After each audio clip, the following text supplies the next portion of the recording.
Hello, Spooklings. I'm Jason. And I'm Kathy. And we're the hosts of the weekly podcast, All Hallows Eve Podcast. We are a husband and wife duo with a passion for anything spooky, macabre, and true crime, sprinkled with our own twist of comedy. We explore topics such as the history of Halloween, the Butcher of Plainfield, Hocus Pocus 2, urban legends, superstitions, and more. So come join us as we go down the rabbit hole that is All Hallows Eve Podcast. Listen and follow us at allhallowsevepodcast.com or your favorite podcast provider. Stay spooky, my friends.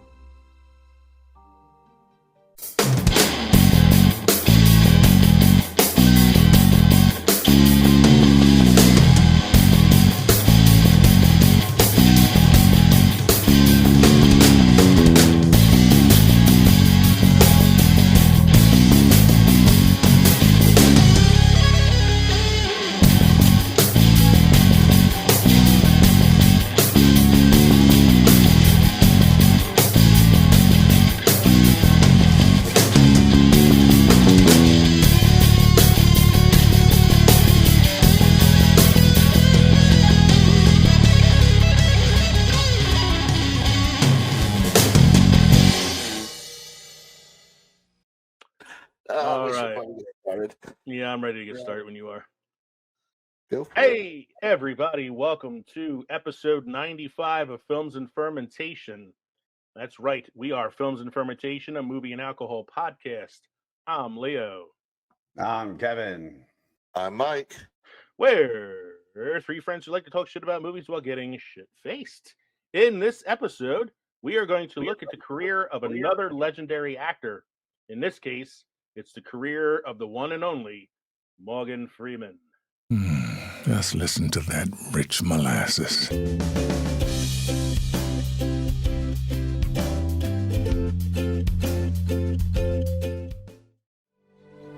We sat and drank with the sun on our shoulders and felt like free men. Hell, we could have been tarring the roof of one of our own houses. We were the lords of all creation. As for Andy, he spent that break hunkered in the shade, a strange little smile on his face, watching us drink his beer.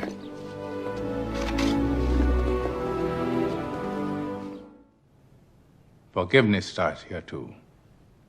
Forgiveness liberates the soul. It removes fear. That is why it is such a powerful weapon. Decency. And decency is not a deal. It isn't an angle or a contract or a hustle. Decency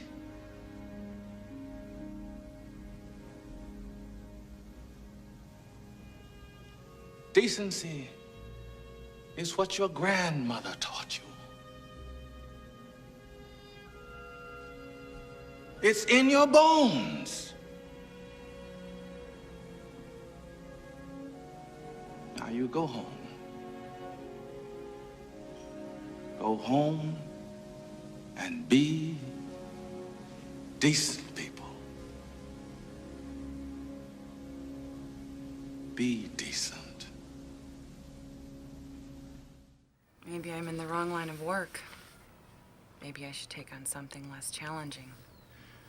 You do what you are, Jesse. You mean you are what you do? No, I mean, you do what you are. You're born with a gift. If not that, then you get good at something along the way. And what you're good at, you don't take for granted. You don't betray it. What if you do betray your gift? Then you betray yourself.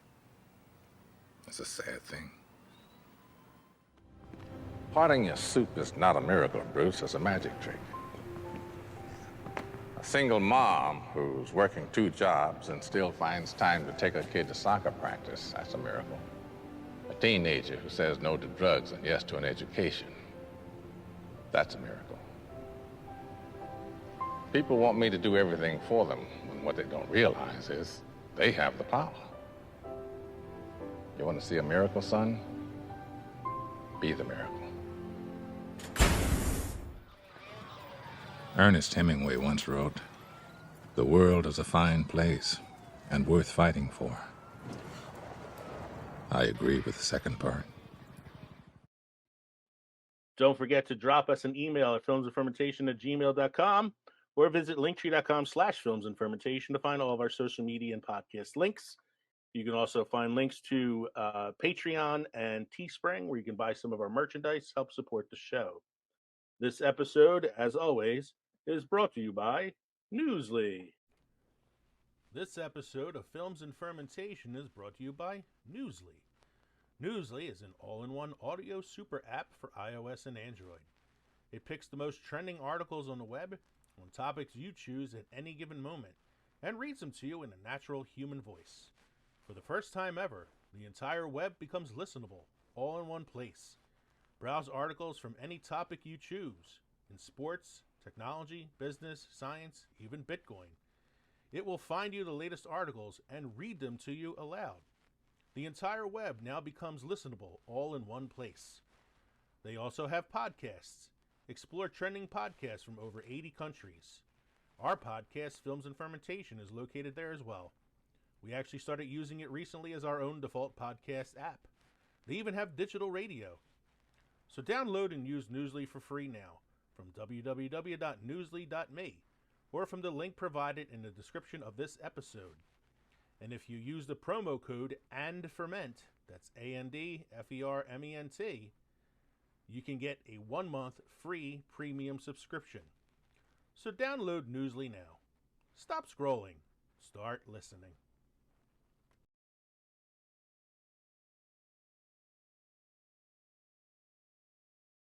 So now that we have that out of the way, gentlemen, what are we drinking this evening? Hey, Lucius Fox, why don't you go first? Well, I gathered with friends of mine this weekend. Oh, look, they're here. And one of them, Mighty Mike, was kind enough to provide me with a couple 6-packs of fine beer, and I thought I'd take the two most difficult ones to say, and try to recite them in my best Morgan Freeman voice. So this is Spaten Optimoda, which is a Doppelbock.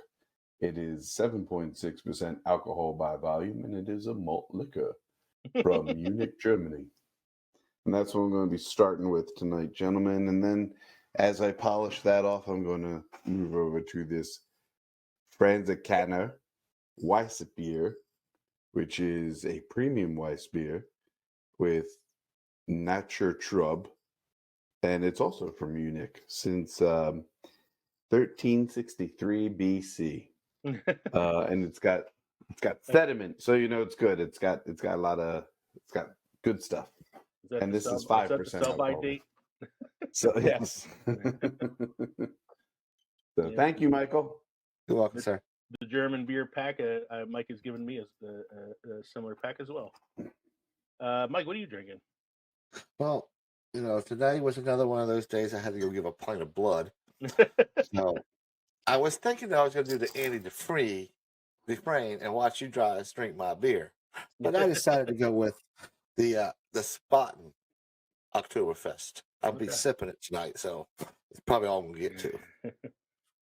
Welcome to Ice Cold Bohemian Style Beer. Yeah. Now, I thought of drinking a beer tonight, too, because of the Shawshank reference, but instead I went for a themed mixed drink that I found online, and I've been sipping it a little bit since we started. It's pretty tasty. So it's coffee liqueur, Irish cream, and rum in a shaker, shaken over ice, poured into the glass to make this nice creamy-looking mixture. And according to the website, it's called the Captain Morgan Freeman. Oh, I like it. And it is very, very tasty. Nice. So So usually not a big rum guy, but this is rum, chocolate liqueur, and coffee liqueur, Irish cream, and rum. I can make that. Yeah, so I think it's enough. I think the coffee liqueur and the Irish cream are enough to kind of balance out the taste of the rum for me because I'm not a big rum guy. So it's like 1 part coffee liqueur, 1 part Irish cream, and then 2 shots of rum. Okay. I did go a little heavier on the coffee liqueur though, because I like coffee liqueur, so that's probably why. It's not Kahlua. as, all right, Mike. Anything interesting happening historically this week? This day in film history. In 1996, Train Spotting, directed by Danny Boyle, based on the book by Irvin Welsh, starring Ian McGregor and Robert Carlyle, Carvel, and Johnny Lee Miller, opens in cinemas in the UK and Ireland. It's funny. I just watched this movie again recently too. I heard there was another podcast that was covering the career of Danny Boyle, and so they happened to talk about this film on one of their episodes. And I forgot how much I like this movie, and it's been a while since I've seen it. And I remember talking about it a little bit during the jump scare episode, so I rewatched it. And it's the first movie I've ever seen Ewan McGregor in, and he's fucking amazing in it. Robert Carlyle is crazy in this because he plays a psychopath in this film and then plays like the nicest guy in the world in the Full Monty in the same year. Johnny Lee Miller would go on to play Sherlock Holmes on the modern day Sherlock Holmes TV series with Lucy Liu. Mm-hmm. And he was also in that stellar award-winning movie Hackers. Yes, with Angelina Jolie. And it's also the film debut of Kelly MacDonald, who would go on to star in Boardwalk Empire opposite Steve Buscemi and be the voice of Merida in Brave. And she plays Ewan McGregor's very, very much underage girlfriend in the film. And she's incredible in it, and it's such a frenetic movie, man. I forgot how insanely like quick it is. Like there's so much packed into it, and the movie's only 90 minutes long. You know, it's awesome film, Train Spotting. What else we got going on here? Well, according to the calendar for this week, we had February 18th was National Drink Wine Day, which is every day for my wife. And February 22nd, which was Saturday that is past, was National Margarita Day. So we should have margaritas while we were. Yeah, I was thinking about that today, leaving work. I thought I could use a margarita. Could have been drinking margaritas while doing D&D. Yeah, we should have. It would have been a really interesting session we had that day. It was already a session that was a little off the rails. Do you have a must-try beer or craft destination for us this evening, sir? Today I have a beer destination for you from Alabama. It's Good People, Alabama. All right. Good People Brewing Company, 114 14th Street South, Birmingham. Alabama's largest and oldest craft brewery is founded in 2008 by Auburn University alumni Michael Sellers and Jason Malone. The former home brewers have expanded operations year after year and now have 4 locations in Birmingham, with 2 more opening soon. Stop by their 14th Street South Tap location for a tour and a taste of their pale ale or their old school Snake Handler Double IPA. I would love to go to a place called Good People Brewing. It just sounds like a friendly joint. Yeah, where everybody knows your name, and I'm looking at glad you came. And I'm looking at their beer lineup now, and like, yeah, you said they have an IPA. They have a double IPA called Snake Handler. They have a coffee oatmeal stout, brown ale. They have a Mexican lager called Muchacho. A wheat beer called the Bearded Lady. They have an American IPA called the Hitchhiker. They have a rye beer called Mumbai Rye. Urban Farmer, Hazy Snake, El Gordo Stout. They have a winter ale called the Denim Downhiller. And an Imperial Double Stout called Fatso. As well as an Oktoberfest, peanut butter chocolate coffee, bunch of they have a lot of really cool looking. We might have to take a road trip to Bama. Just to get some of these beers. Or at least a road trip to the beer distributor to see if they have anything in stock. All right. Notes from the last show. Our notes from the last show are brought to you by Zubby All Natural Energy Drink, the perfect drink for gamers because it doesn't leave you with the jitters. If you'd like to know more about Dubby Natural Energy Drink, go to dubby.gg today and use the promo code FILMSFERMENT to get 10% off your order every time. Dubby, be better. So, .gg. Synopsis according to Glip, as always from last week. The participants spoke about thick Irish accents, chatbox, big fans of the show, twin films for The Matrix, more chlamydia than Master Yoda, and the existence of movies. Where was the existence of movies at? I think it's Existence, the movie that Kevin likes with Jude Law. Yeah. But it took it as the existence of movies. It's almost like we spent the show trying to prove that movies are actually real. I like that we got Yoda's chlamydia in there too. That was one of the better Glip synopses that we've had so far. I can't get enough of that clip of us talking about Jedi chlamydia. It was so funny that I started a Films and Fermentation TikTok channel and Reels channel and took that clip and just cut out that particular clip and turned it into a reel and a TikTok video. Dude, I'm going to be famous, huh? Yeah, I'm hoping to get some followers now via TikTok and Reels because my father, who Jedi hasn't chlamydia. listened to the podcast because he doesn't listen to podcasts, actually caught that news. Sounds like you guys are having a good time. I might need to check that out. I was like, oh. Hey, Yeah, you're not gonna, but that's there is a method to my madness. I saw Ant-Man and the Wasp: Quantumania this week. Ooh. Yay? Hint, Nay. wink, wink, nudge, nudge. You don't have to pay to see. Nice. So I watched it on Monday because I was home, and it was let's say how can I put this? It was a movie. Okay. Oh, no. Start. It was 2 hours and 10 minutes, so little Not the worst. lengthy, not as lengthy as some. On a scale of 1 to 10, I would say the first Ant-Man was the best of the three films. Mm-hmm. The second Ant-Man was an okay film, but was more or less a palate cleanser between Infinity War and Endgame.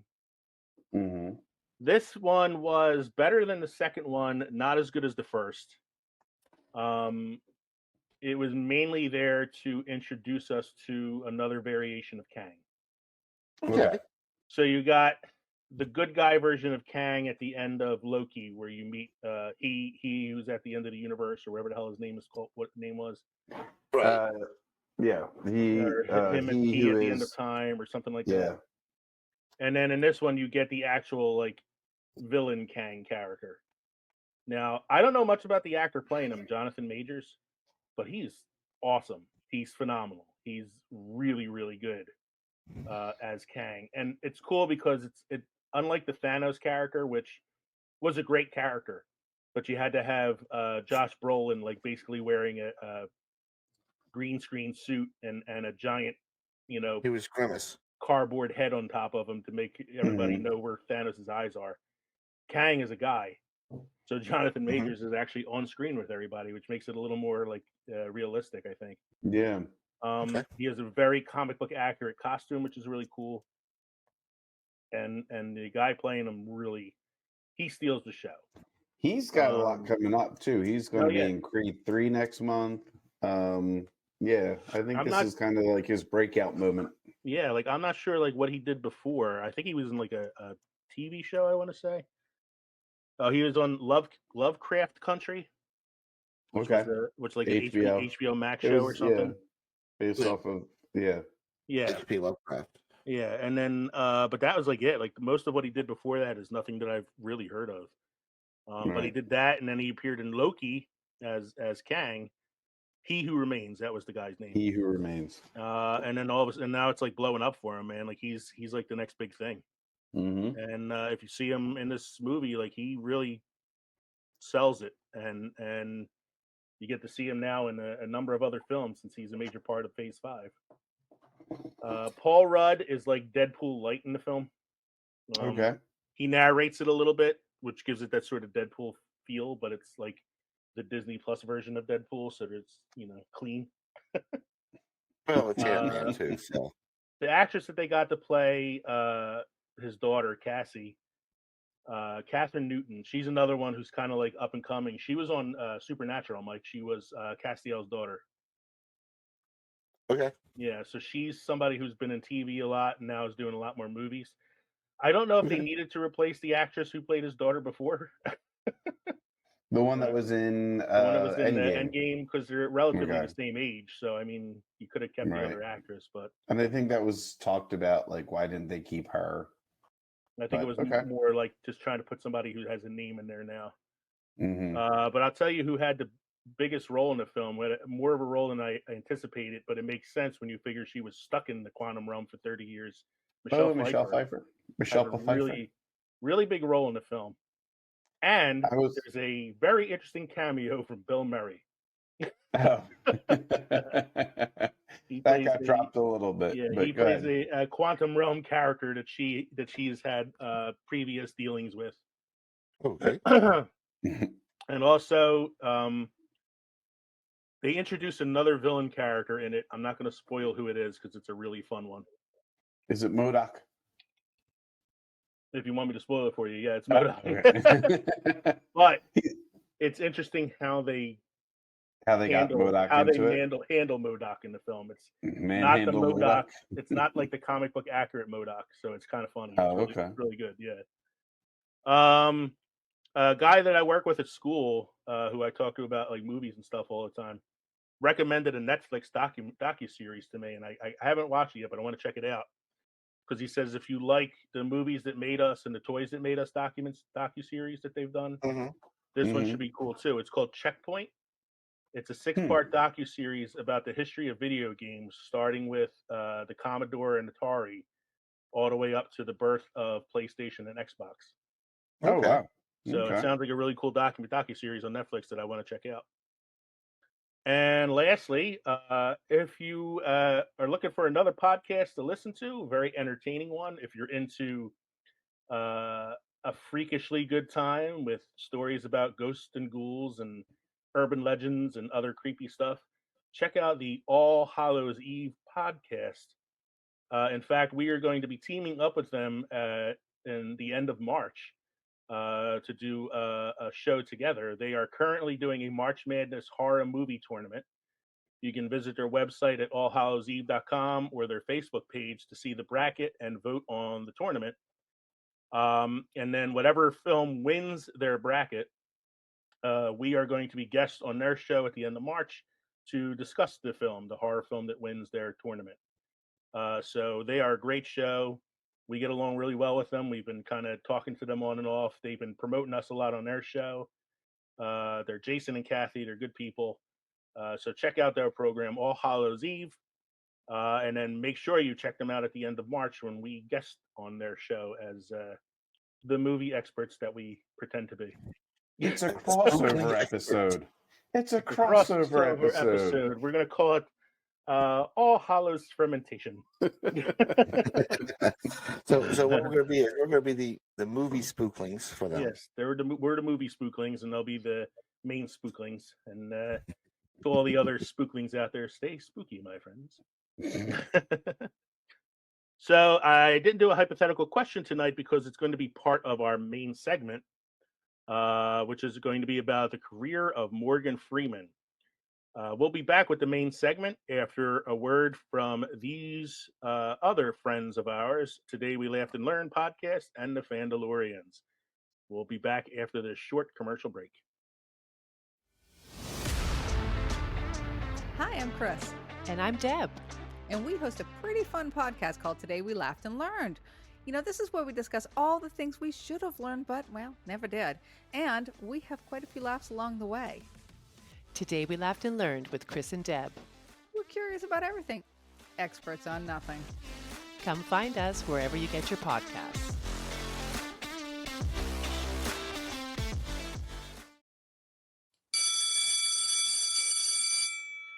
Hello, everybody. Let me ask you a question. When you were a kid, did you ever wonder what teachers talked about in the teacher's lounge? You probably didn't miss much. It's usually boring stuff like grading papers, lesson planning, and then figuring out the new train schedule. Train schedule? Well, I teach in the city. But sometimes, at one of the not-so-cool tables in the back of the teacher's lounge, you might find us, the Fandalorians, teachers by day, nerds by night. My name is Mr. Richardson, and by day, Mr. McDonald, Mr. G, and I teach and inspire America's youth. But by night, we debate, discuss, and argue about all things in the pop culture universe on our podcast. We discuss all the biggest pop culture topics in the world, like Ozark, Stranger Things, The Marvelous Miss Maisel, Marvel, Star Wars, Top Gun Maverick, The Old Man, Bridgerton, you name it, we'll probably discuss it. You guys watch Bridgerton? Yo, season 1 of Bridgerton was awesome. You don't know what you're missing. Since we are teachers, you will always get a ton of background information about our topics and original teacher-themed segments, like our pop culture morning announcements, building meetings, and post-observation reviews of shows and movies.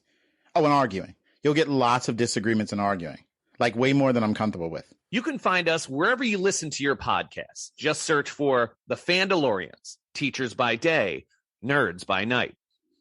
Then join us every Monday as we look into the current state of fandom and pop culture. Hey, look, the bell's about to ring. We need to head to the buses. Hopefully we'll see you guys soon. Well, I mean, they're not going to see us because this is a podcast.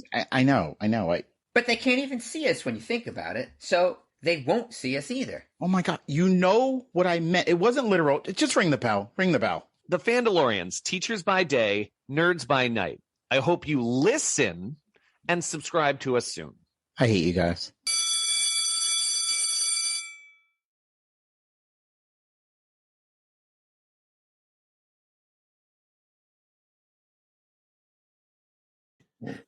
Sounds good.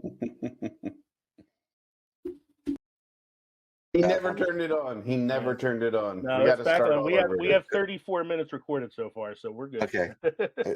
It's just I've drank so much water, it's coming out clear, dude. Yeah. Yeah, I didn't need to share all of your piss testimonials, so I figured I'd pause it for a minute. That's right. If he still had the microphone on, it would be like that scene from The Naked Gun where Frank Drebin goes into the bathroom while he still has the microphone on him.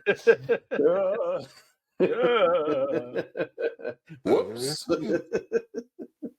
I was thinking of this scene in oh my God, what was it? The League of Their Own? The Muppets Caper, Great Muppets Caper. Yeah. They're in London and they're stealing the diamond or whatever.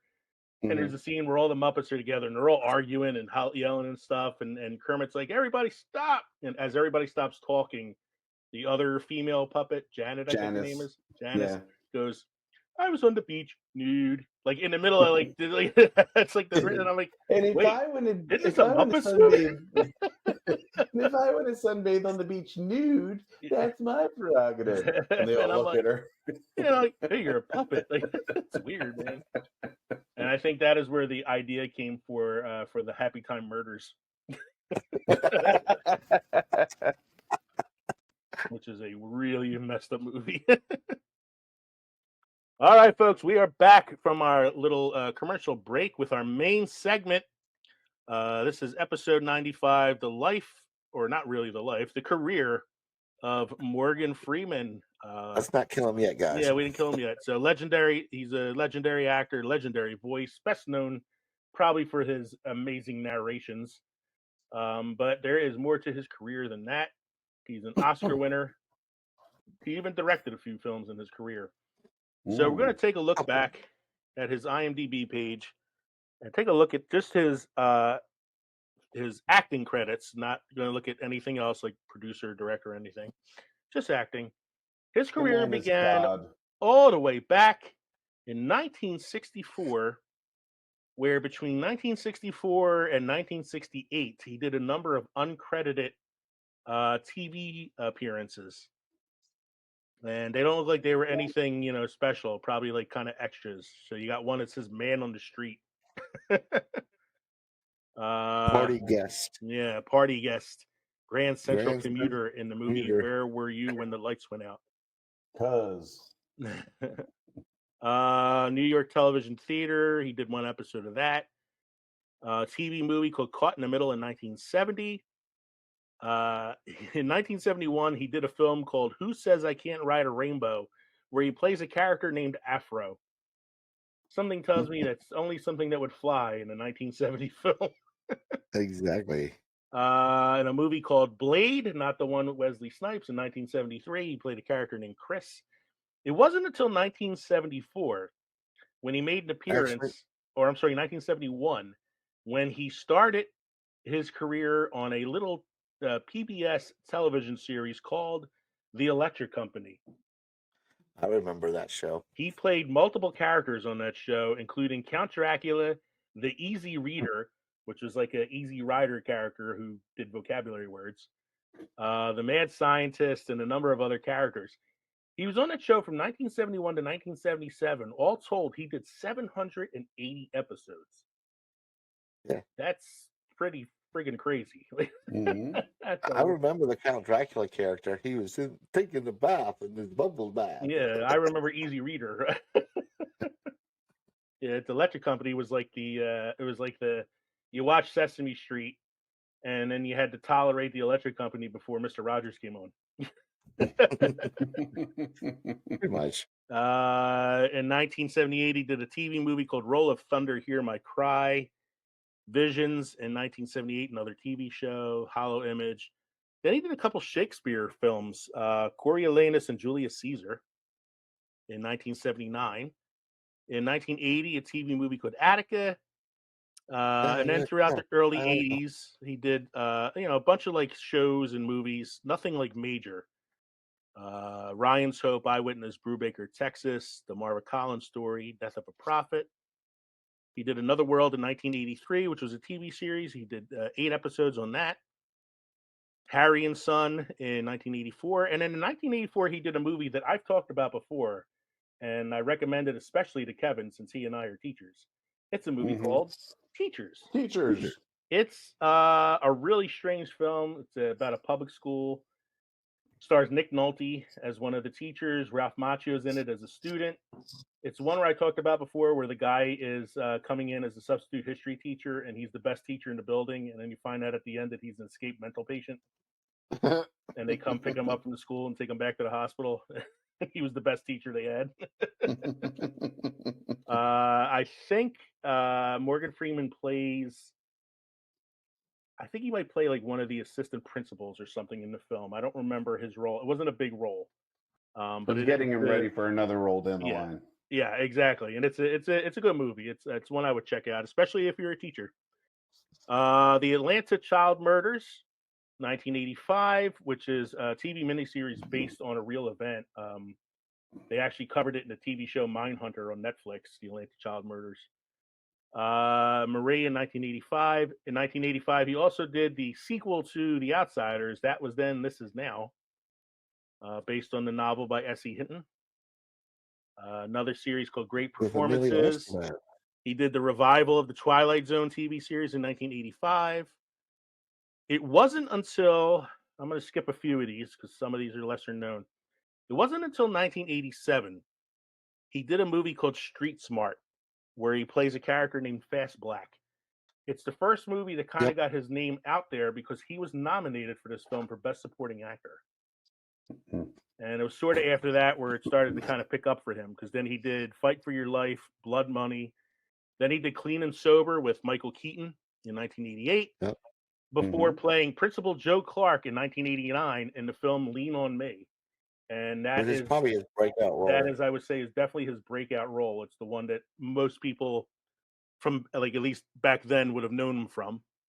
Has that infamous scene in it where he's walking around with the baseball bat and the megaphone, and he has the line, "People used to call me Mr. Clark. Now they call me Batman." Then he did Johnny Handsome, and then in 1989, the phenomenon Driving Miss Daisy came out. Yeah, he should have won that one. Where he plays Hoke Colburn. I think he was nominated for this as well for Best Supporting Actor. A movie best actor in a leading role. Yeah, a movie that did surprisingly well in the box office that nobody kind of expected. and then went on to get a number of Oscar nominations. I think Jessica Tandy, who plays Miss Daisy, won the Oscar for Best Actress for that film. Well, it didn't hurt that she didn't turn down that Playboy spread that she Yeah. was offered after the movie came out. You know, What was God. what was that one called? that was still Driving Miss Daisy. That was the Driving Miss Daisy. It was the gray hairs and wrinkle episode. You called me. They called it photographing Miss Daisy. That is not bringing the pretty, Kevin. That is not bringing the pretty. Oh, you guys all got that mental image. You're good. Yeah. Speaking of chlamydia, so we're gonna move on. Oh, my microphone fell apart again. So much trouble with this goddamn microphone. Pardon me while I whip this out.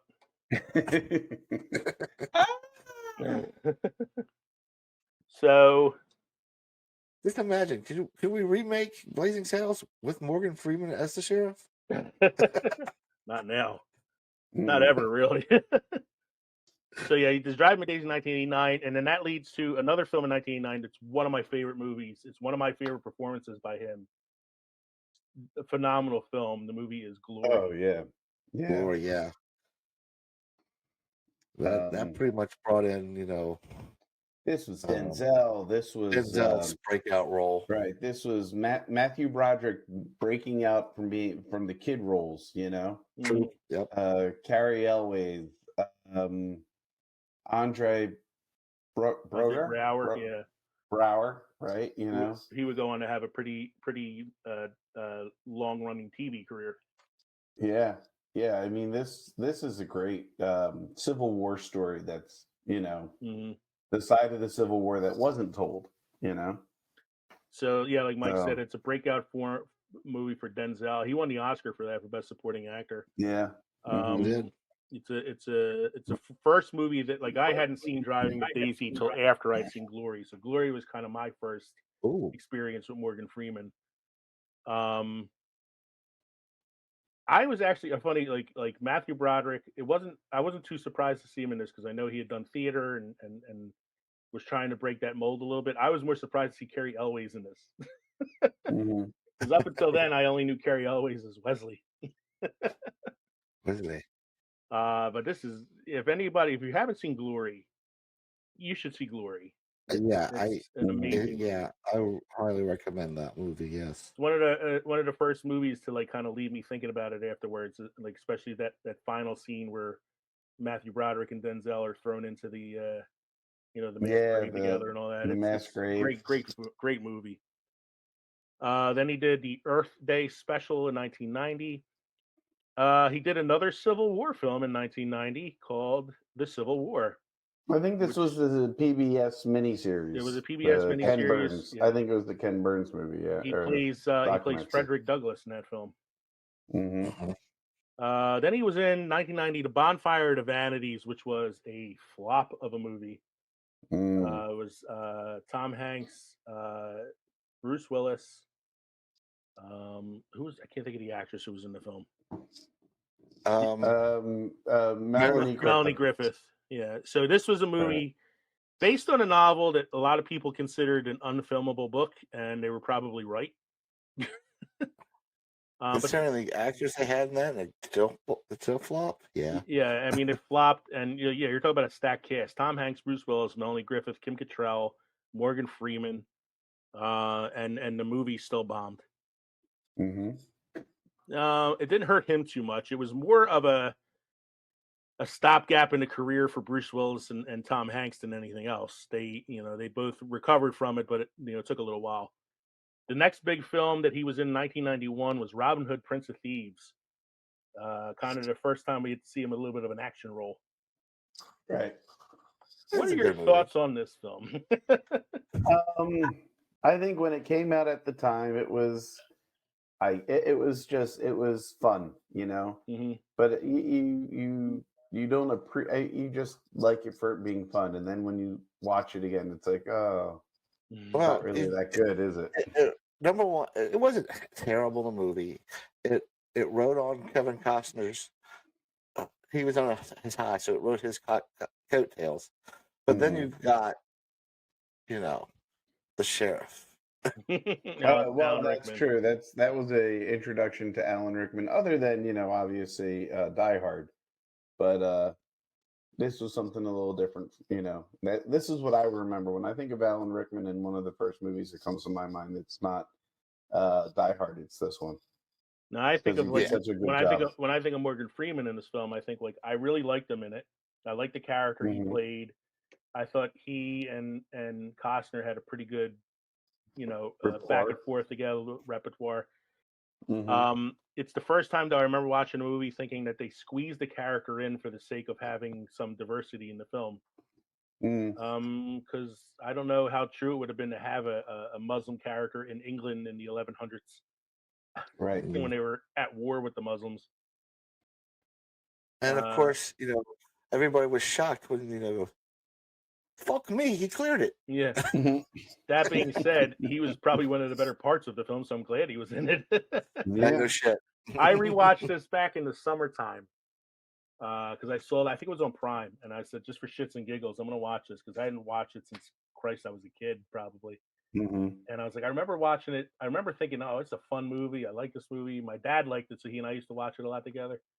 And then I watched it again this summer, and I was like, man, this is bad. Does Kevin Costner have an accent? Does he not have an accent? Is he trying to do an accent? He started with an accent, then he quit with the And accent. I was like, thank God for Morgan Freeman and Alan Rickman, because otherwise this would be unwatchable. Yeah. Then he does the True Story of Glory, which is a sort of like a behind the scenes like history documentary about the film that he made. He's the narrator, of course. This is actually his first job as a narrator. He then does narration for a TV movie called The Savior is Born, The Power of One in 1992. In 1992, he does another movie that's another one of my all-time favorites. Another great role. Another like really spectacular film, and that's Unforgiven. And a spectacular cast. Starring and directed by Clint Eastwood, co-starring Morgan Freeman, Gene Hackman, Richard Harris, Saul Rubinek. I mean, it's. I love this movie. It's such a. Wait, did you say Pee Wee Herman was in this? Yes, Pee Wee Herman, Saul Rubinek. No, you said. Oh, I thought you said Paul Rubin. No, Saul Rubinek. All right. Saul Rubinek plays the writer who follows the sheriff around. So yeah, it's a great movie. He plays a great role in it. I love the scene where they're trying to shoot the guy and he like all of a sudden can't do it. He freezes on that moment. And, Clint Eastwood has to take the gun from him. What are you gonna say, Mike? Okay, you had something you want to say? No, I'm good. Is this a film that you appreciate? Oh yeah, I quite enjoy the movie. As a man who likes westerns. He gets done dirty in that film, though, Morgan Freeman. Not going to spoil it for anybody who didn't see it. See Unforgiven. It's a great film, but please know that Morgan Freeman gets done dirty in that film. What the hell is that? Yeah. Then he does Rabbit Ears, Following the Drinking Gourd, where he's the narrator. That's a straight-to-video film. I'm guessing that's like a children's film. Probably. And then in 1994, he does this little movie that doesn't do well at first, but then becomes a cult following, and then the #1 movie on IMDb for like the last 20 years. Which movie could this be that you speak of? Oh. And which he was nominated for. He was nominated for Best Actor. This actually made me think of another category for a different show. Movies that aren't about the character you think they're about. Okay. So when you watch Shawshank, you think you're following the story of Andy Dufresne, but really you're following Red's story. You are, yeah. And you're seeing Andy Dufresne through Red's eyes, which kind of explains why he gets the Best Actor nomination for this and not Supporting Actor. And there are other movies that I had thought of when I came up with that idea, but we'll talk about that at a different time. But that's a category I thought of after rewatching Shawshank for the 982nd time. Is that because you missed something? Yeah, I rewatched it just last night, just to get a feel for the show. Get myself back into the Morgan Freeman mood. Plus, Shawshank Redemption is my all-time favorite film, so I never need an excuse to watch it anyway. I love his line in the film where they're talking about the books when they're starting the library, and the one guy's like, Count the Monte Cristo by Alexander Dumas. And he's like, Dumas. You know what that book's about? About a prison break. You'd like it. And then Morgan Freeman goes, we ought to follow that under educational too, aren't we? I love that line. And the line, I miss my friend Andy, but then I had to remind myself that some birds were meant to fly. Yeah. They weren't meant to be in cages. They were meant to fly. Great fucking movie, man. 1995, he does another film that I feel like's kind of been forgotten over the years, but was actually a pretty decent film, Outbreak. I just watched this the other day with Megan. Really? And I was like, had you seen this? She goes, I don't think so. Really good movie. I thought this movie had more potential than what it actually came out with. It was not as good as I thought it was going to be.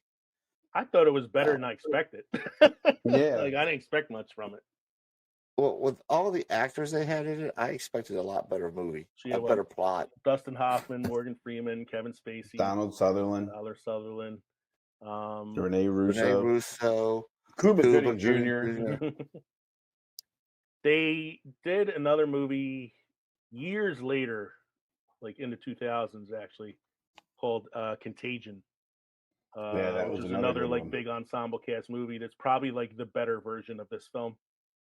That actually, I saw it in the theater and I had trouble like touching the handle on the urinal after I left. It was such a movie that kind of hit me.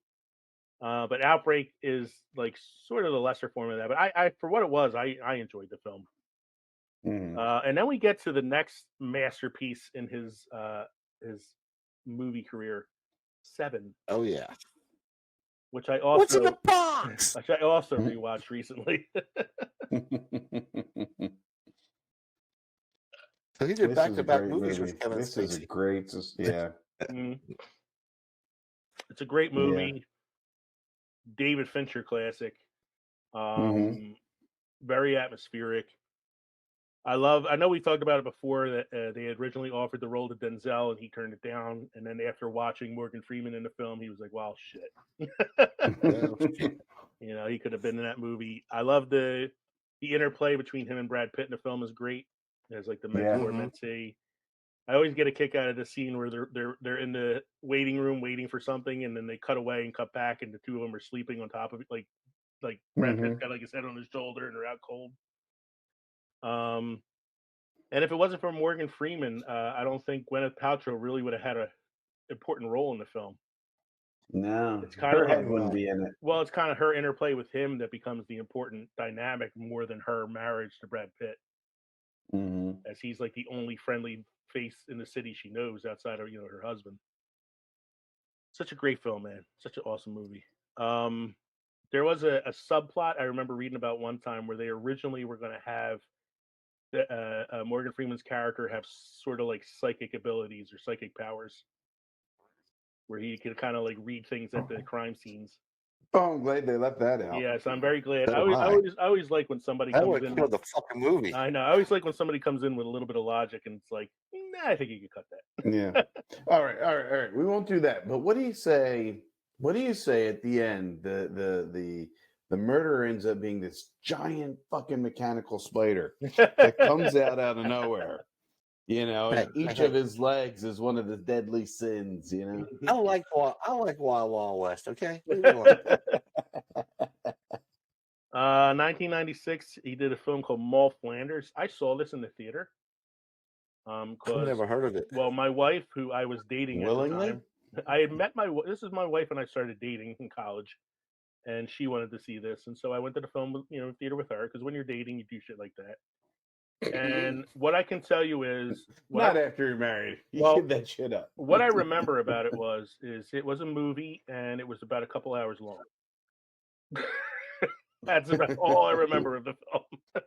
Robin White, Morgan Freeman, and Stockard Channing. I remember it was based on like a Victorian novel, which is probably why I don't remember anything about it, because I'm pretty sure I skipped every class I had when I took Victorian literature in my English major. 1996, he does a film called Chain Reaction with God's Gift to Acting, Keanu Reeves. Oh God. It's another sort of Don't know like you'll like this. You should see this one, Mike. Rachel Weisz is in it. Ooh. You got Keanu Reeves, Morgan Freeman, and Rachel Weisz. It's a movie about researchers who are researching sort of like some sort of like green energy, like cold fusion thing or something. And then it turns into sort of like a treason / murder plot story. I mean, the most unbelievable part about this is that the physicist studying the green energy is Keanu Reeves. That's quite believable. 1997, he does Kiss the Girls, where he plays Dr. Alex Cross, who is a character that is a recurring character in a number of movies and books. You said, Mike, earlier that this is a film that he actually produced. No, Along Came a Spider. He did. Oh, Along Came a Spider. Well, that's the same character, Dr. Alex Cross. Same character, not Robert Patterson. James Patterson. James Patterson. Yeah. So Kiss the Girls is based on a James Patterson novel. Starred Morgan Freeman, Carrie Elways, Ashley Judd, Brian Cox, Richard T. Jones, number of like Jeremy Piven. It was a pretty decent cast. Mina Savari. I saw this. I remember seeing it. Oh yeah, I saw it. Yeah, police hunting for a serial killer are helped when the victim manages to escape for the first time. And I remember it's kind of like Judd was hot at the time. Yeah, I kind of feel like it was like almost like Seven Light. A bit. He does Amistad in 1997. Amistad is a slave ship, right? It's about a slave ship. It's I feel like it's one of the lesser seen Steven Spielberg films. Stars Jaimin Hunsu, Matthew McConaughey, Anthony Hopkins, Morgan Freeman. It's about a slave revolt on a ship. So the Amistad ship, as it's coming to America with a ship full of slaves, they revolt against their slave holders and you know, that old chestnut. He does Hard Rain in 1998.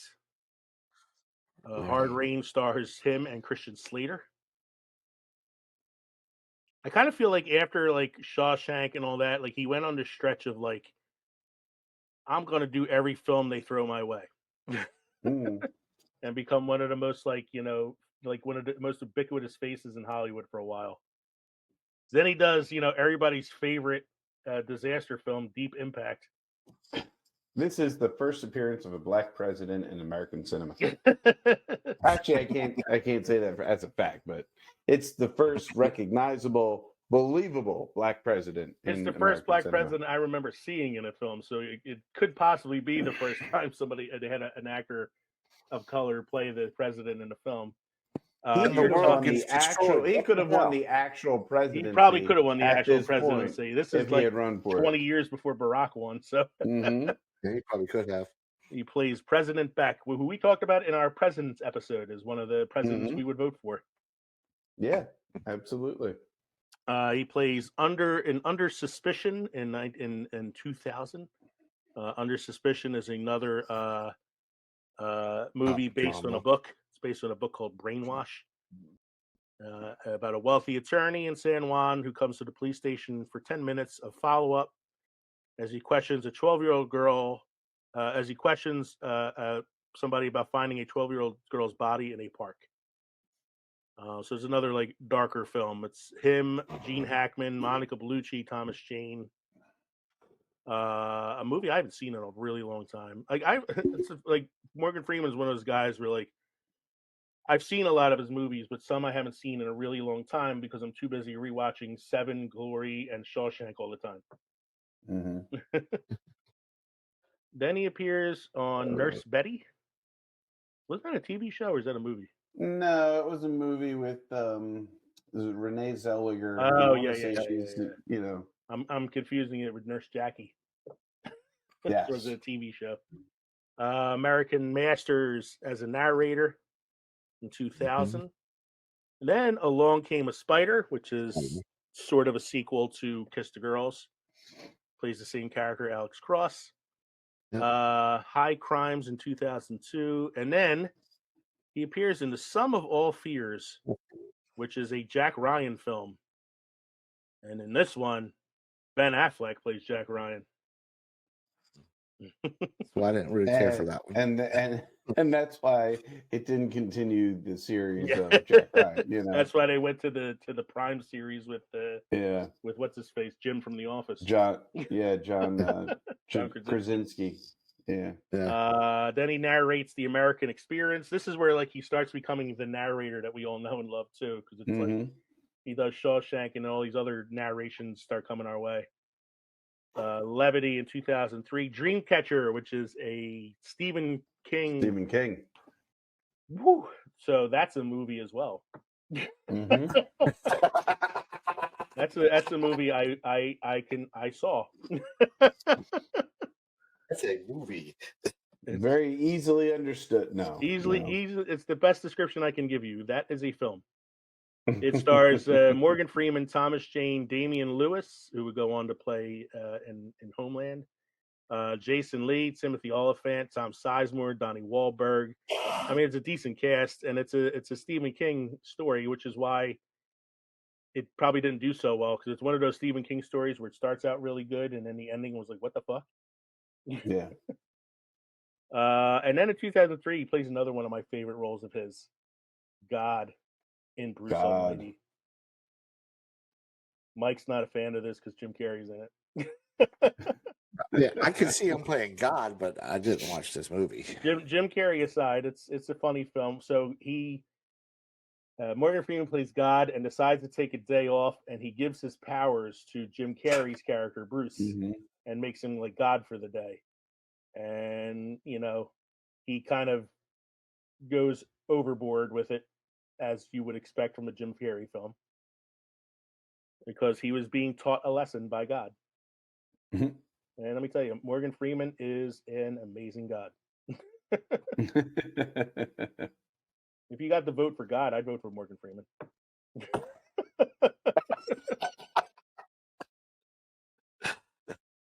And he does Guilty by Association.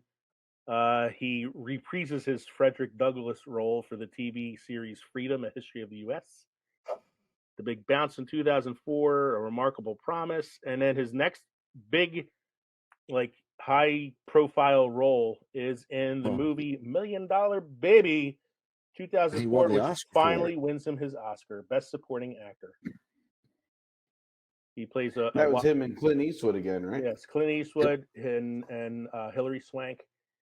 One Best Picture, one Best Director, one Best Actress for Hilary Swank, Best Supporting Actor for Morgan Freeman. It's a really good movie. It's one of those movies though that's like so depressing that you can watch it once and say, "Well, I watched that," because it's a very depressing film. He's great in it, and he once again, aside from playing a character in the film, is also the narrator. Then he narrates a TV film called Ramses. Then he does Unleashed. Narrates March of the Penguins. Which and is boy, actually did they march. Boy, did they. It was very good. A very good documentary. It is a good documentary, March of the Penguins. Made me want to steal a penguin. Well, you're in Jersey. Go get one. I have a story about that for another time. About the time a kid from my sister's daycare stole a penguin from the Camden County Aquarium. That's a song for another time. Edison in 2005. 2005, he does a little tiny independent film called Batman Begins. Yes, very That's some small. guy named Lucius Fox. Some guy named Lucius Fox that apparently my friend Kevin is named after. That's right. I am glad that they actually brought him into the Batman cinema universe. He was a very good character. I don't know whether he was created just for the animated series or whether he had appearances in the comic before that, but very good character. Yeah, it's I know that there were a number of characters that were created for the series. I'm not sure if his was or not, but I'm glad that they kept the character and used it in the Nolan films because it's a character that works and becomes important, part of Bruce's life. He then narrates War of the Worlds, which one of my least favorite Spielberg films. Except for the narration, right? Except for the narration. He does Lucius Fox in the Batman Begins video game. He does a film called Unfinished Life, Magnificent Desolation, Slavery and the Making of America, Lucky Number 11, which is kind of like a tries very hard to be Pulp Fiction type film. 10 Items or Less in 2006, The Contract in 2006. And then he does a terrible sequel, not needed at all, Evan Almighty, where he reprises his role as God. Old Testament God. Old Testament God. Well, he's still the best part of the film. Not 2007. He does Gone Baby Gone. Either of you guys seen Gone Baby Gone? I have not. It stars Casey Affleck. Casey Affleck, and is directed by Ben Affleck. It's a really good movie, really dark, and he kind of plays sort of against type in the film for the kind of characters you're used to seeing him in. He's it's a really, really good movie. But again, it's one of those like, all right, I saw that. I don't know if I need to be depressed again. Feast of Love. Affleck's and 2007, he does a comedy film co-starring Jack Nicholson called The Bucket List. Oh, that's a good one. I like The Bucket. Yeah, I like The Bucket List. I don't think it's a great film. But it's an entertaining film. It has moments that make me, enjoy it. He narrates the TV movie version of A Raisin in the Sun. I'm reading this with my class right now. Yes, if you want to watch this film, it stars Sean Puffy Combs. Ooh. And Felicia Rashad. I'd watch it for Felicia Rashad. That's a kiss. She was one of my television mothers growing up. Yeah, right. Then he was in Wanted with Angelina Jolie and what's his face? James McAvoy. About the guy that can curve a bullet. Yes. He then reprises the Lucius Fox role in one of the best comic book films ever made. Because it's not really a comic book film when you look at it. The Dark Knight. No. The Dark Knight. Amazing job. I mean, again, it's such a almost perfect movie. And I love his whole thing at the end with the sometimes you have to restore people's faith in humanity, and while he's that was where he butted with Bruce, and he's like, if this machine is here, I won't be. So right. That's a great scene at the end. 2009, he does The Code, then The Maiden Heist, and then Invictus, where he plays Nelson Mandela, a role that I think he was born to play, and can't believe it took that long for him to play. Yeah. Well, they were waiting out to see if they could get the actual Nelson Mandela. Really? They heard he wanted to. If they ever wanted to do a movie about Morgan Freeman, they could hire Nelson Mandela. He does. But I don't think he did the voice. Narrates the TV series 30 for 30 on ESPN. Then he does a movie called Red. It's another movie with Bruce Willis. Aging Assassins. About aging assassins. It's actually an entertaining film. It's pretty fun film. It's not a great film, but it's carried on the back of its leads, who are all awesome. It's Morgan Freeman, Bruce Willis, John Malkovich, Helen Mirren, and John Malkovich. So it's like a great cast. He narrates the film Conan the Barbarian, which is the reboot film with Jason Momoa. I didn't even know they rebooted it. Yeah, I hadn't seen it because I didn't believe that it needed to be rebooted. And I didn't know who Jason Momoa was at the time anyway. This is like pre-Game of Thrones. And I didn't even know he narrated it. And then he's in A Dolphin Tale. This is where he starts getting into that realm of like, I'll be in a movie that does really well, but I'm also going to star in every fucking movie they throw my way at the same time. Yeah, this is where they put the prosthetic on a dolphin. I remember that one. Yeah, I did see that. Then he does Dark Knight Rises. His last time playing the role of Lucius Fox. I like how in The Dark Knight Rises he's credited as playing Fox, not Lucius Fox. It just says Fox. Olympus Has Fallen, which is the movie that I always confuse with White House Down. White House Down. This is basically the same film. Yes, but this one had a trilogy going for it. Yeah, was it Olympus Has Fallen, London Has Fallen, and Angel Has Fallen. Oh, yep. Then he does Oblivion with Tom Cruise. Tom Cruise. It's actually a decent film. I like it. It's not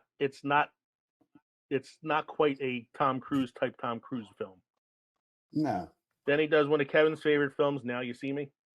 Now You See Me. I like that movie. I quite enjoyed this movie. Despite the implausible twist ending. Yeah. Like well, I mean, if you're there's always no look at the logic ending of behind the that film and twist judge it. Listen, I like magic. I like the actors in the film. I like a film about magic with actors that I like being the magicians. I don't like illogical twists. Then he does the voice. I'm sorry, I skipped one. Las Vegas, which is it's an old guy movie. Aging, where are we at? Aging heist. Aging heist. They go to Las Vegas for like one last thrill. Score, and it's Michael Douglas, De Niro, Freeman, and Kevin Kline Mm-hmm. playing the old guys. I haven't seen this one though. I remember seeing the trailers for it when it came out.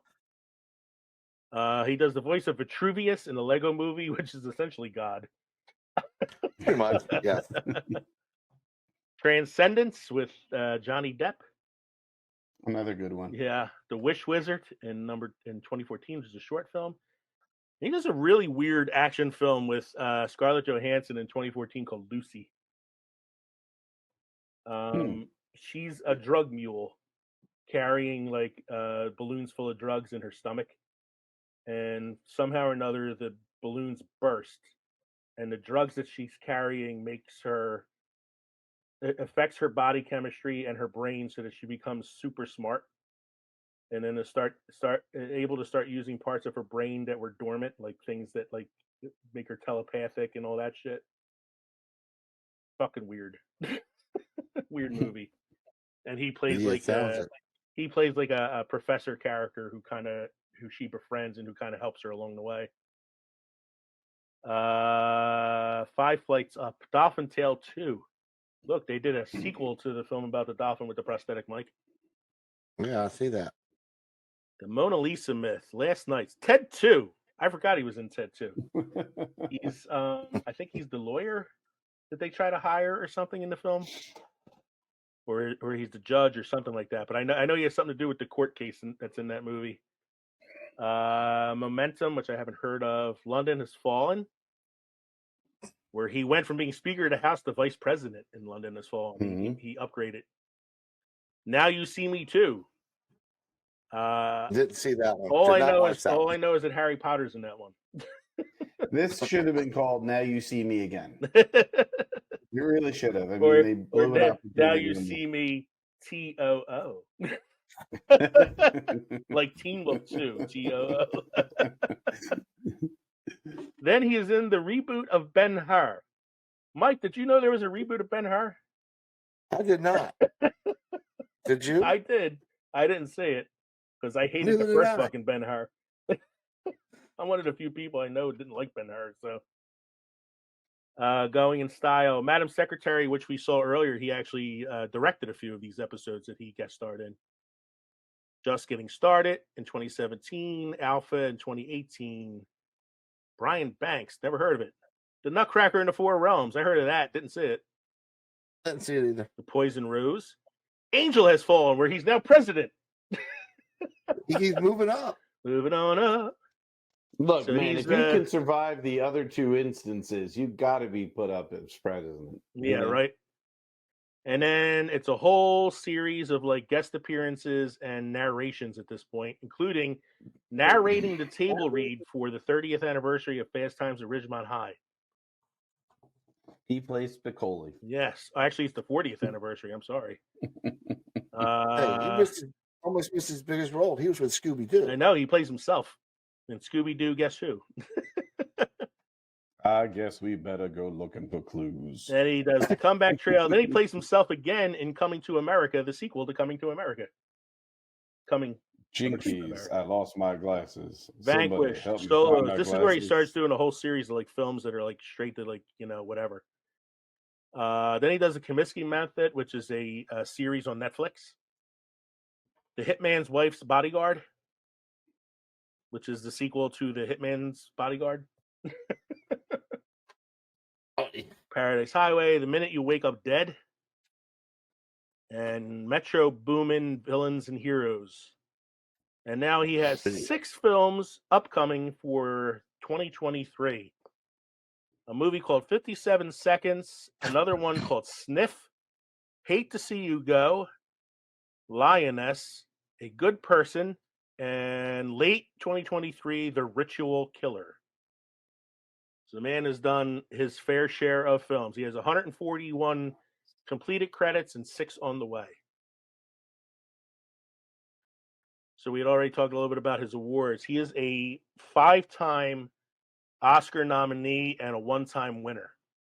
So he was Best Supporting Actor for Street Smart in 1988, Best Actor for Driving Miss Daisy in 1990, Best Actor for Shawshank in 95. He won the Best Performance by an Actor in a Supporting Role for $1 Million Baby in 2005, and then was nominated again for Best Performance by an Actor in a Leading Role for Invictus, the movie where he plays, who did I say he play? What's his face? The president of South Africa. The president, yeah. Nelson Mandela. There we go. Yeah. That's the one where he was nominated for that. He's been nominated for a slew of Emmys, of Golden Globes, Sci-Fi, Fantasy Awards. I mean, you name it. He was nominated 3 times for Primetime Emmy nominations. All for 2 of them for narrator, and he still hasn't won for narrator. With that voice, he hasn't won an Oscar or anything for narration. You would think he'd win something for narration. He has 83 total nominations in his career and 66 total wins. Yeah, but he's got to go up against Richard Attenborough. I mean, come on. And if it's not Richard Attenborough, it's the other Attenborough. It's like Dominic Attenborough? Yeah. Skippy Attenborough? Skippy Attenborough. He is number 31 in Empire Magazine's top 100 movie stars of all time. I'm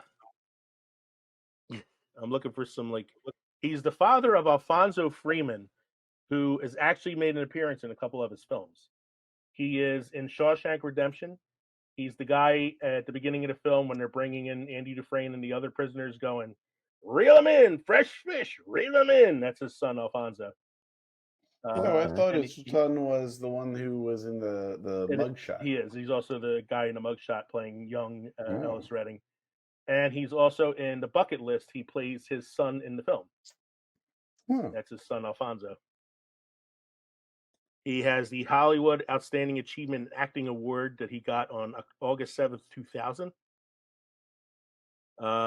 He considered joining the Air Force to become a fighter pilot, but opted to stay with his acting career instead. Well, here it says he worked as a mechanic in the U.S. Air Force. He was a mechanic in the U.S. Air Force, but he basically finished his tour and then went into acting, but had thought about becoming a pilot, which he did become at the age of 65 when he earned his private pilot license. He was in the Broadway musical Hello, Dolly. Starred in 2 Stephen King adaptations in his career, Dreamcatcher and The Shawshank Redemption. That is definitely like 2 sides of a different coin. So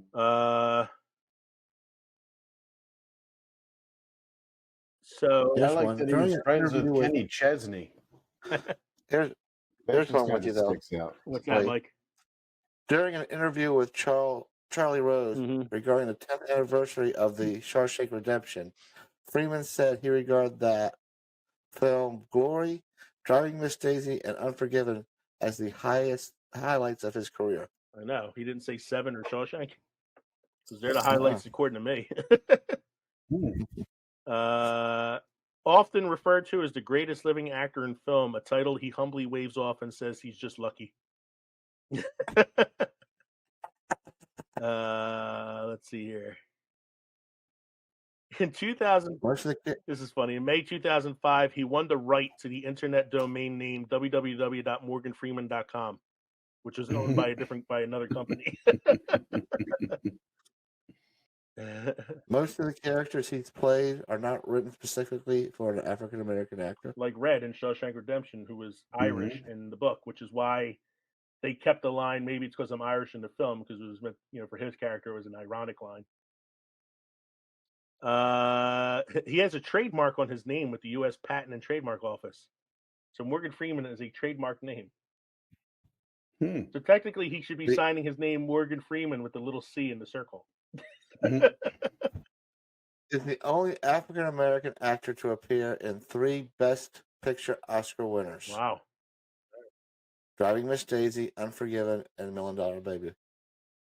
The longest he has gone without an Oscar nomination is 10 years between Shawshank and $1 Million Baby, which he actually won for. His favorite films are 1933's King Kong and 1952 Moulin Rouge. And he received his star on the Walk of Fame in March 18th of 2003. So that's just a few things about him. I'm not going to get into too much more. But let's end with this. This is my hypothetical question for this evening. What movie should he be most remembered for? So before I get your answers to that question, gentlemen, I asked this question of our Twitter followers. I wrote, the question I gave them was, we're recording our episode 95 this Thursday, a look at Morgan Freeman's career. In your opinion, what movie should he be most remembered for? And the choices were Shawshank Redemption, Seven, $1 Million Baby, or Other. And if you choose Other, please post in the comments. So Ken at Mr. Gentleman Podcast wrote Lean on Me for his choice. And at Sean Beach 78 said Glory.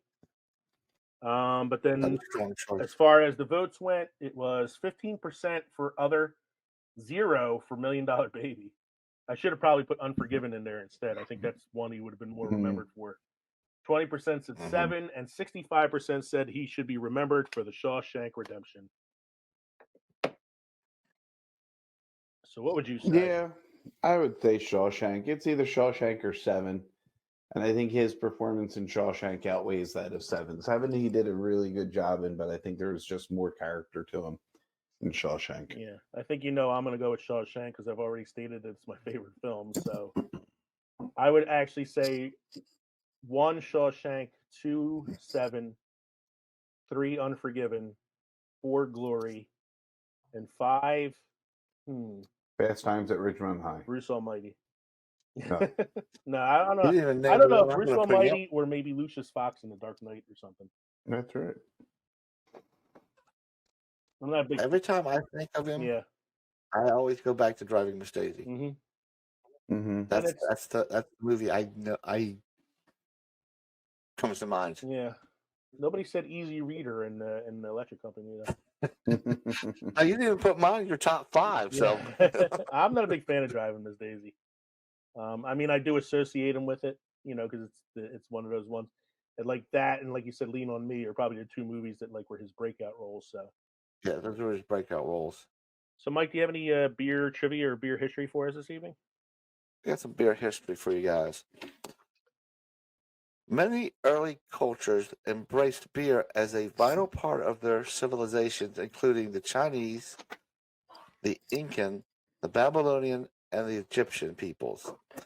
Beer was used to commemorate births, deaths, marriages, coronations, harvests, festivals, and the rites of passages. Beer. Good. Is that also your revisiting drink comment there, Mike? Beer good? Beer good.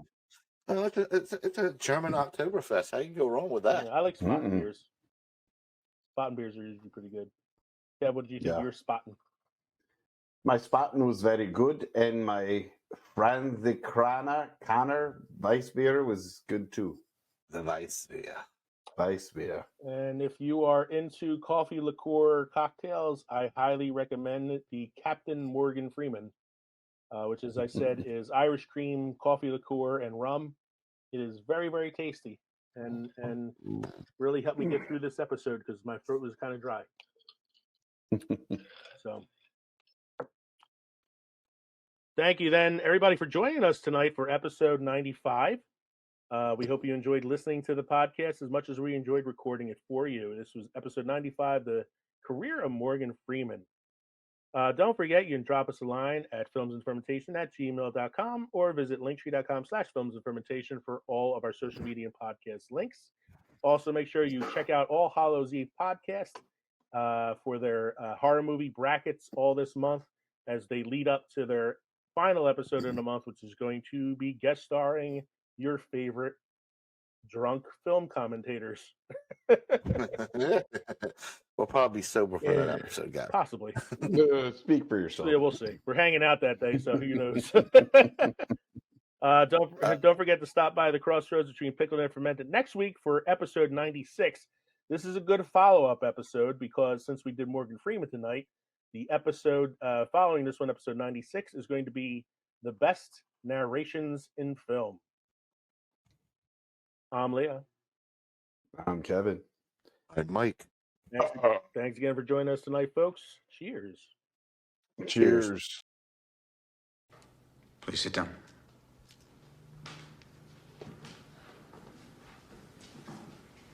Ellis Boyd Redding, your files say you've served 40 years of a life sentence. You feel you've been rehabilitated? Rehabilitated? Well, now, let me see. You know, I don't have any idea what that means. Well, it means you're ready to rejoin society. I know what you think it means, Sonny. To me, it's just a made-up word. A politician's word, so that young fellas like yourself can wear a suit and a tie and have a job. What do you really want to know? Am I sorry for what I did? Well, I am.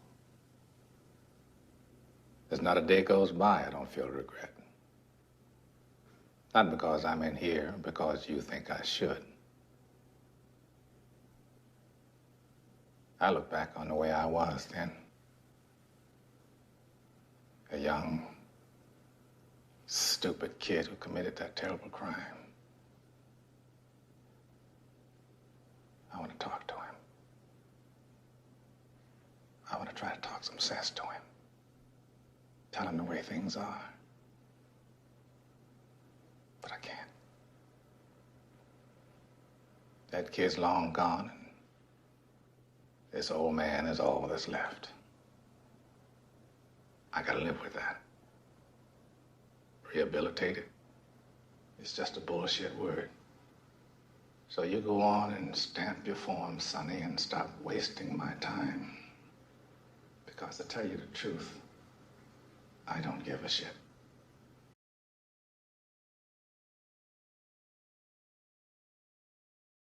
Gentlemen, yeah, I am the savior of films.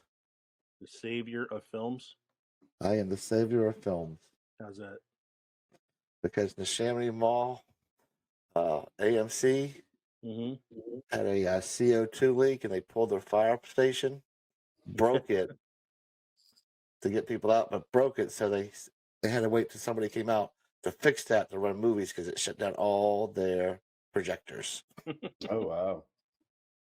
So you were the guy to fix it? They give you a $5 pass on the movie? Yeah. No. Free coupon for a free free popcorn. Yeah. Free small popcorn. Not a big one, the small one. You also And you get have to buy a drink. Free icy, but no refill. I'm ready when you guys are. He played Spoldecki's understudy. Spinelli? Spinelli. I was close. Yeah. That's what I said. He was the stand-in for Phoebe Keats when she came out. No. I'm just here to make sure they got the lighting right.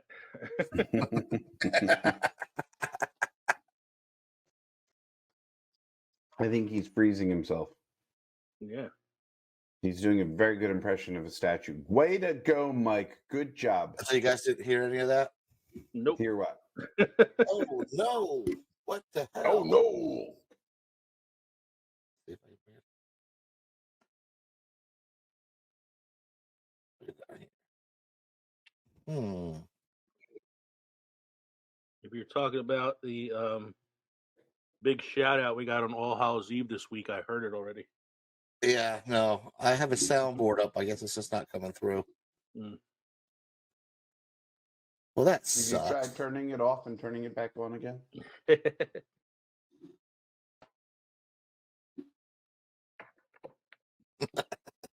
Yes. I hear it through my headphones. I don't know what's going on. Wait a minute, baby.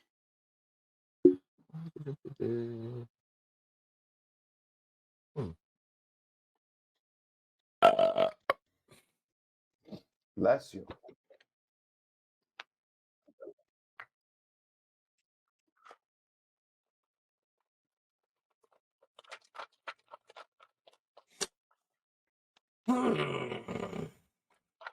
Well, shit. Was it Morgan Freeman based? Yes, it was him talking to the pro board. I know what it means to be funny. To me, it's just a made up word. Politician's word. So feel like you can wear a tie and have a job. Exactly. To me, it's just a bullshit word. Words. Go ahead and sign your forms and stop wasting my time. Stop wasting my time. I just watched it last night for the 987th time. Oh, wow. I could do it for you. You don't need that. Stop. I thought it'd just be funny. I could just throw little clips in every so often. Like, thanks for I'm your probably going to concern. do a little, oh shit. I'm probably going to do something like I did with the Robin Williams episode anyway and add some YouTube clips in there. So that's all stuff for tomorrow.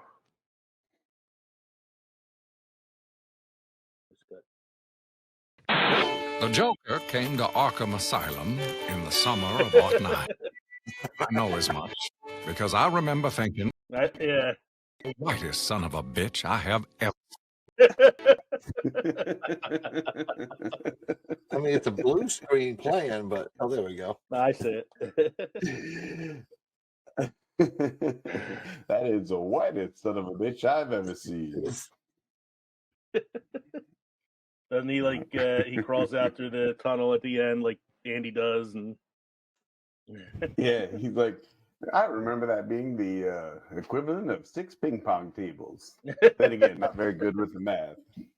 He had a funny way about him. Not ha-ha funny, more stab funny.